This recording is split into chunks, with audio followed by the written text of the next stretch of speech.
పవన్ అని, అదేవిధంగా ఇక్కడ నడుస్తుంది బీజేపీ అని, బీజేపీ అధికార పక్షం అని, కేవలం ప్రతిపక్షం తీసుకునేది షర్మిల మాత్రమే పోరాటం చేస్తున్నారు.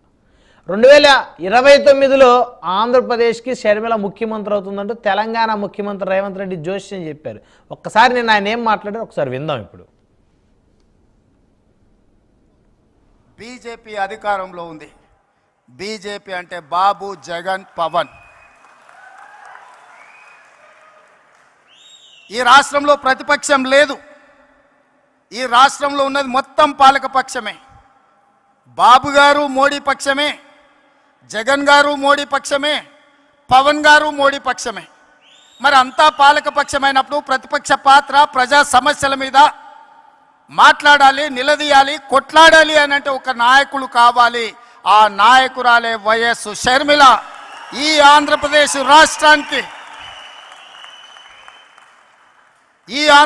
రాష్ట్రానికి ప్రజల పక్షాన, బడుగు బలైన దళిత గిరిజన మైనారిటీ మహిళల పక్షాన నిలబడి కొట్లాడేది, నిలబడి మాట్లాడేది, ఢిల్లీతో నిలబడి కలబడేది వైఎస్ షర్మిల. షర్మిల గారి నాయకత్వంలో మీరు పనిచేయండి. తప్పకుండా 2029లో రాజశేఖర రెడ్డి గారు ఏ విధంగా అయితే 2084లో ప్రస్తావన మొదలుపెట్టి 2004లో 20 సంవత్సరాలు కొట్లాడి ఆనాడు ఉమ్మడి ఆంధ్రప్రదేశ్కు ముఖ్యమంత్రి అయిండు. 2009లో ఈ ప్రస్థానం మొదలుపెట్టి 2029లో ఆంధ్రప్రదేశ్ రాష్ట్రానికి వైఎస్ షర్మిల ముఖ్యమంత్రి అవుతుంది. ఈనాడు ఆంధ్రప్రదేశ్లో ఉన్న పరిస్థితులు, ఇక్కడ జరుగుతున్న పరిణామాలను చూస్తుంటే 2009లో వైఎస్ఆర్ గారు ఎట్లయితే రెండోసారి అధికారంలోకి తీసుకొచ్చిండో, 99లో ప్రధాన ప్రతిపక్ష నాయకుడిగా వారు ఏ పాత్ర అయితే పోషించిండ్రో, 99లో ఆనాడు డాక్టర్ వైఎస్ రాజశేఖర రెడ్డి గారు ప్రధాన ప్రతిపక్ష నాయకుడిగా రాణించి సమస్యల మీద కొట్లాడి కాంగ్రెస్ 2004లో అధికారంలోకి రావడానికి పునాదులు వేసిండో, ఈరోజు ఈ వేదిక మీద నుంచి నేను స్పష్టంగా ఆంధ్రప్రదేశ్ ప్రజలకు ఒక మాట చెప్పదలుచుకున్నా. 99లో రాజశేఖర రెడ్డి గారు ప్రధాన ప్రతిపక్ష నాయకుడిగా పోషించిన పాత్ర ఈనాడు వైఎస్ షర్మిల మీ తరఫున నిలబడుతుంది, మీ తరఫున కొట్లాడుతుంది. ప్రజల గొంతుకై ప్రజా సమస్యల మీద మాట్లాడుతుంది. 99 రాజశేఖర రెడ్డి గారి స్ఫూర్తిని ఈనాడు షర్మిల కొనసాగిస్తుందని సంపూర్ణమైన విశ్వాసం నాకున్నది. 99లో వైఎస్ఆర్ను చూసిన చాలామంది పెద్దలు ఈ వేదిక మీద ఉన్నారు, ఉమ్మడి రాష్ట్రంలో ప్రజలు ఉన్నారు. 99లో వైఎస్ఆరే ఇవాళ వైఎస్ షర్మిల ప్రధాన ప్రతిపక్ష నాయకురాలుగా పనిచేస్తుందని చెప్పి నేను ఈ సందర్భంగా మీకు అందరు తెలియజేస్తాను. రైట్. సో మొత్తాన్ని చూస్తే 2029లో షర్మిల ఆంధ్రప్రదేశ్ రాష్ట్రానికి ముఖ్యమంత్రి అవుతుందో అనేటువంటి ఒక ఆశాభావాన్ని వ్యక్తం చేశారు. సో ఆంధ్రప్రదేశ్లో ఉన్న పార్టీలు, ప్రత్యేకంగా అధికార ప్రతిపక్షాలు అనుకునేటువంటి పార్టీలు ఏవైతే అవన్నీ కూడా బీజేపీ పక్షమే. ప్రతిపక్షం ప్రజా సమస్యలను ప్రశ్నించేది, ప్రజా సమస్యల కోసం గొంతెత్తి పోరాటాలు చేసేది కేవలం వైఎస్ షర్మిల మాత్రమే అంటూ రేవంత్ రెడ్డి చెప్పారు. అదేవిధంగా దాంతోపాటు ఆయన నిన్న ఇంకొన్ని వ్యాఖ్యలు కూడా చేశారు. కడప పార్లమెంటుకి ఉప ఎన్నికలు వస్తాయి అనేటువంటివి నేను వింటూ ఉన్నాను, అదే కనుక జరిగితే గ్రామాన నేను వచ్చి ప్రచారం చేస్తాను.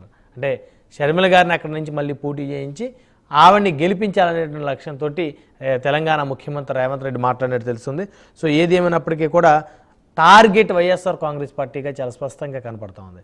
రైట్, మొత్తానికి అంశాన్ని చర్చిద్దాం. ఇదే వాళ్ళ హాట్ టాపిక్. ఈ హాట్ టాపిక్లో మనతో పాల్గొనడం కోసం గాది వెంకటేశ్వర గారు, జనసేన పార్టీ గుంటూరు జిల్లా అధ్యక్షులు, మనతో జుమ్కలు అందుబాటులో ఉన్నారు. అదేవిధంగా నారాయణమూర్తి గారు, ఈవీసీ నవరత్నాల మాజీ వైస్ చైర్మన్, వైకాపా సీనియర్ నాయకులు, మనతో జుమ్కలు అందుబాటులో ఉన్నారు. అదేవిధంగా విద్యాసాగర్ గారు, తెలుగుదేశం పార్టీ రాష్ట్ర అధికార ప్రతినిధి, మనతో జుమ్కలు అందుబాటులో ఉన్నారు. రైట్, ముందుగా నారాయణమూర్తి గారితో మాట్లాడదాం. వైఎస్ఆర్ కాంగ్రెస్ పార్టీ సీనియర్ నాయకులు, మాజీ నవరత్నాల వైస్ చైర్మన్ నారాయణమూర్తి గారు, గుడ్ మార్నింగ్ అండి. మార్నింగ్ అండి.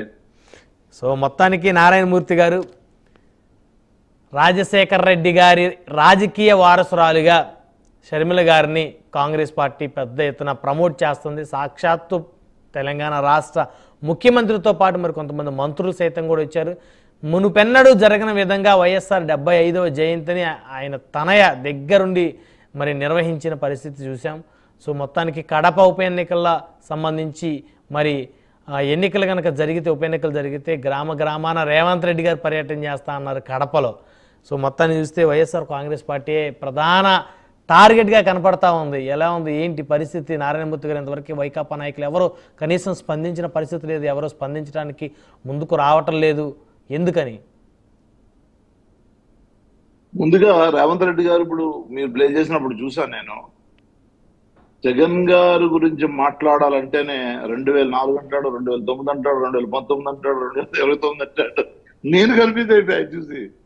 ఇంత కన్ఫ్యూజ్ అవ్వాల్సిన అవసరం ఎందుకు వచ్చిందంటే that is Jagan, that is నమ్మకం, దట్ ఈజ్ ధైర్యం, ఆ భరోసా ప్రజలకున్న ఏకైక మార్గం జగన్మోహన్ రెడ్డి గారి వాళ్ళ.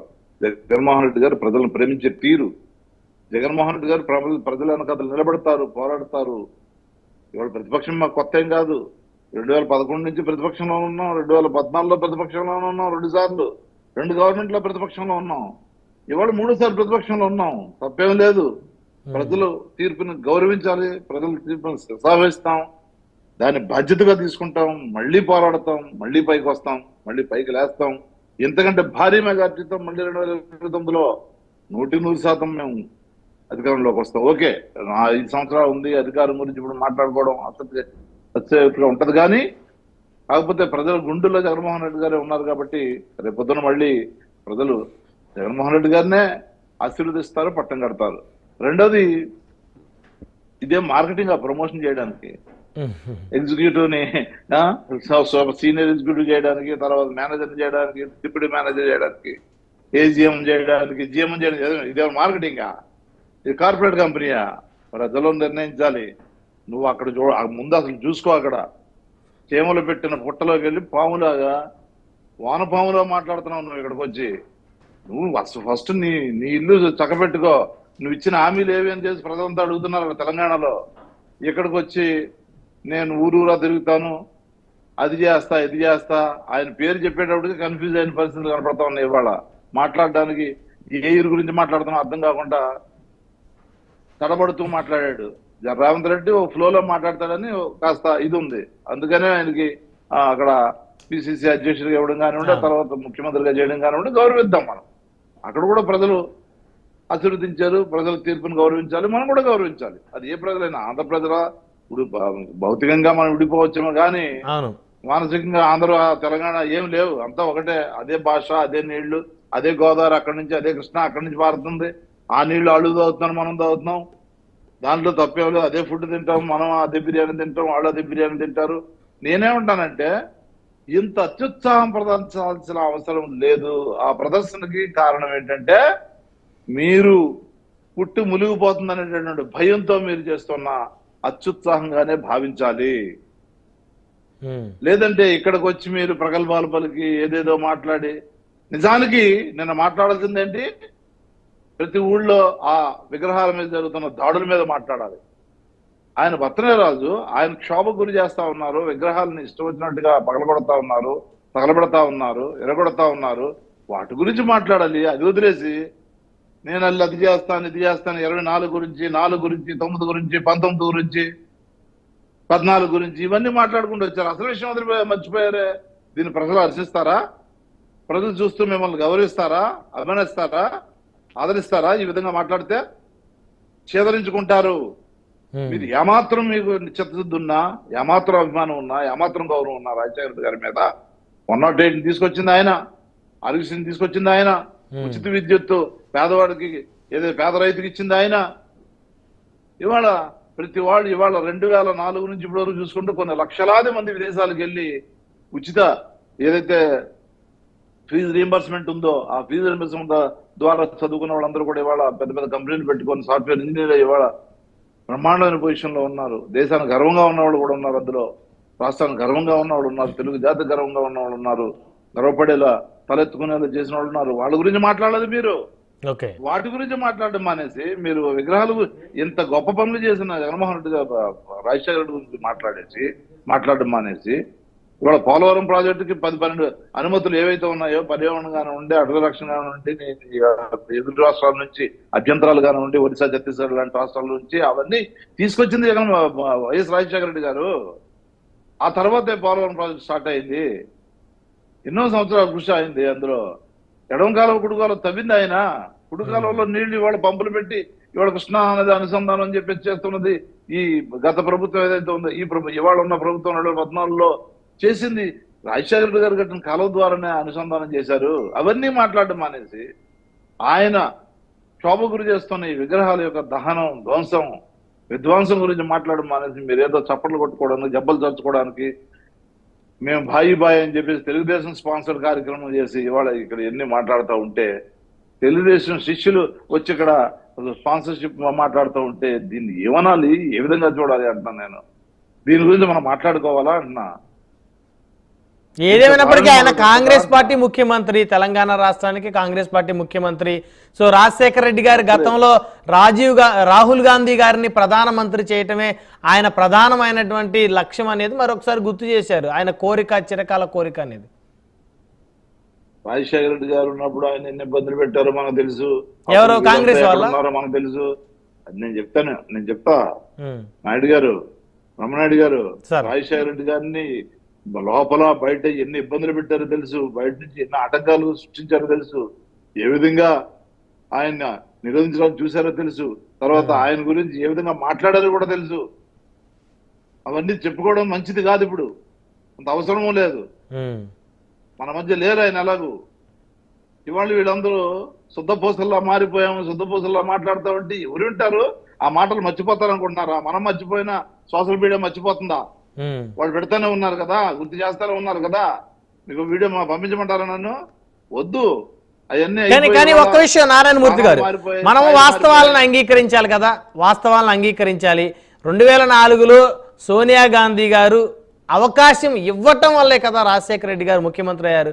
లేకపోతే సోనియా గాంధీ గారు అవకాశం పి జనార్దన్ రెడ్డి గారికి ఇచ్చి ఉండొచ్చు కదా, లేకపోతే ఇంకెవరికైనా ఇచ్చి ఉండొచ్చు కదా, తప్పనిసరిగా డి శ్రీనివాస్ గారికి ఇచ్చి ఉండొచ్చు కదా. నేను వ్యతిరేకించను.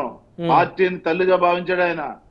ఏదైనా రాజశేఖర రెడ్డి గారు అని చెప్పి చెప్తా ఉంటే ఆయన ఎప్పుడు కూడా రాజశేఖర రెడ్డి గారి పేరు కాదు ఇది, నా పేరు చెప్పొద్దు ఎవరును. కాంగ్రెస్ పార్టీ పేరు చెప్పండి. కాంగ్రెస్ పార్టీ చేస్తున్న పనులన్నీ చెప్పండి. ఇవాళ రాజీవ్ 108 అని చెప్పేసి ఏ పేరు పెట్టారు? ఆరోగ్యశ్రీకి ఏ పేరు పెట్టారు? ఆ రోజు ఆయన చేసినా కూడా ఆలోచన ఆయన అయినా సరే ఆయన రాజీవ్ గాంధీ పేరు పెట్టారు. దానికి ఎందుకు పెట్టారు? ఆయన పార్టీని ప్రేమిస్తారు. నేను ఎలా అయితే నా పార్టీని నేను ప్రేమిస్తానో ఆయన అలాగే పార్టీని ప్రేమించారు. పార్టీ ఏం ప్రధానంగా చూస్తారు ఆయన, మిగతా అన్ని సెకండరీ. మిగతా దేన్ని అసలు ఫ్యామిలీని కూడా అంత ప్రేమించారు ఆయన. పార్టీనే ముఖ్యంగా, పార్టీనే ప్రధానం, పార్టీని ముందు ప్రేమిస్తారు ఆయన. పార్టీ పేరుతో నేను పైకి వచ్చాను అంటాడు ఆయన. గొడవలైనా లోపల ఉండొచ్చు, లోపల ఎంతమంది అయినా ఆయన ఇబ్బంది పెట్టి ఉండొచ్చు. పార్టీలో చాలా మంది ఆయన ముఖ్యమంత్రి కాకుండా అడుగుని ఉండొచ్చు ఆ రోజుల్లో పార్టీలో ఉన్న వాళ్ళే. కానీ పార్టీకే ముందు ప్రయారిటీ ఇస్తాడు. పార్టీ అధినేతలనే ఆయన ఆ రోజు ప్రేమించారు. రాహుల్ గాంధీ ప్రధానమంత్రి కావాలని ఆయన కోరుకున్నాడు. అది నేను ఎవరు కాదనేది కాదే. సో ఆయన కోరిక షర్మిల గారి ద్వారా నెరవేరుతుందని అనుకోవచ్చా? ఎందుకంటే ఆంధ్రప్రదేశ్లో కాంగ్రెస్ పార్టీని ఆవిడ బలోపేతం చేసి తద్వారా కేంద్రంలో రాహుల్ గాంధీ గారికి మెజార్టీ వచ్చే విధంగా చేసే అవకాశం ఉందని అనుకోవచ్చా సార్? ఎవరి ఇష్టాలు వాళ్ళకు ఉంటాయి. కానీ ఆంధ్రప్రదేశ్ లో జగన్మోహన్ రెడ్డి గారు ఉన్నంత కాలం ఆంధ్రప్రదేశ్ ప్రజలను ఎవరు మోసం చేయలేరు. ఆంధ్రప్రదేశ్ మోసం చేసిన ఆ పార్టీ మళ్ళీ ఆంధ్రప్రదేశ్ లో అడుగుపెట్టి ముందుకెళ్లే కార్యక్రమం కూడా జరగదు. ఏం జరిగింది? అనేక కుట్రలు కుతంత్రాలతో పోటీ చేశారు కదా 2024లో. ఏం జరిగింది?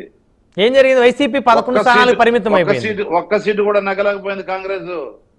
కుట్రలు కుతంత్రాలు, తప్పుడు హామీలు, అలవగాని హామీలన్నీ పెట్టి మోసం ప్రజలను మరొకసారి వాళ్ళు మభ్యపెట్టే కార్యక్రమం చేశారు తప్ప అంతకంటే ఏమీ జరగల. 40% ఓటు బ్యాంక్ అలాగే ఉంది. మళ్ళీ వస్తాను నారాయణమూర్తి గారు. హీరో అంటే జగన్మోహన్ రెడ్డి గారే హీరో.